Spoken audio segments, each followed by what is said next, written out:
From the National Newsroom of the Canadian Press, I'm Karen Rebo. There will be no strike this evening by hundreds of unionized aircraft mechanics at WestJet. The threat of a walkout at the Calgary-based air carrier was dropped overnight after both sides agreed to return to the bargaining table while an arbitration request is sorted out. A statement says WestJet appeared before the Canadian Industrial Relations Board to discuss arbitration options with the aircraft maintenance engineers and tech ops employees. Board officials say more information is needed before deciding whether arbitration is the best way to reach a first collective bargaining agreement.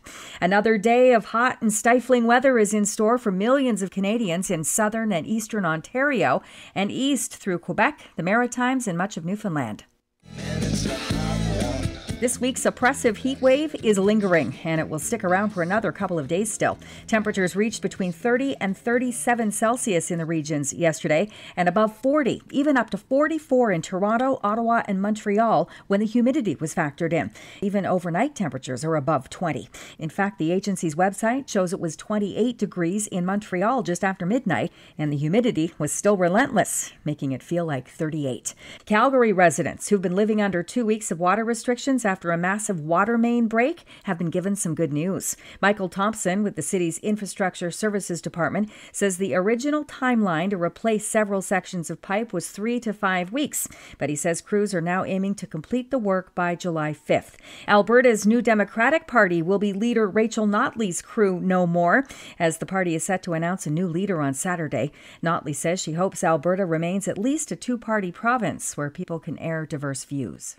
A strong progressive voice in Alberta, and that we have a healthy political environment where people who disagree with those in power feel that they can engage effectively in that disagreement and not worry about repercussions or retribution. NDP legislative member David Egan says Notley is leaving behind a party now built to last.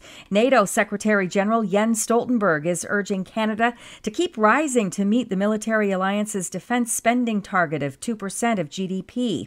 In Ottawa yesterday, Stoltenberg said hitting that 2% is important for the collective security of NATO in a world that is more dangerous due to war in the Middle East and Russia's invasion of Ukraine. For today, we face the most challenging, complex and dangerous security environment for generations. Russian President Vladimir Putin is now in Vietnam to strengthen ties with a longtime partner in Southeast Asia. Putin arrived in Hanoi today after concluding his trip to North Korea, where he and leader Kim Jong-un signed an agreement yesterday that pledges mutual aid in the event of war. This is the Canadian Press.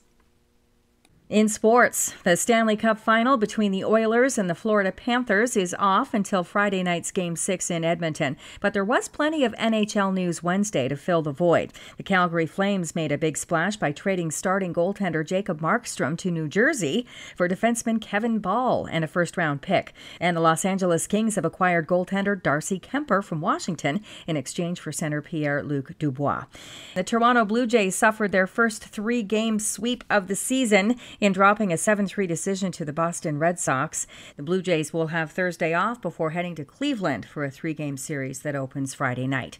Cedric Mullins hit a tie-breaking single in the 10th inning and scored on a throwing error to help the Baltimore Orioles hold off the New York Yankees 7-6. And in tennis, Canada's Milos Raonic lost to fourth-seeded American Taylor Fritz in second-round action at the Queen's Club Championships tournament in London. From the Canadian Press, I'm Karen Rebo.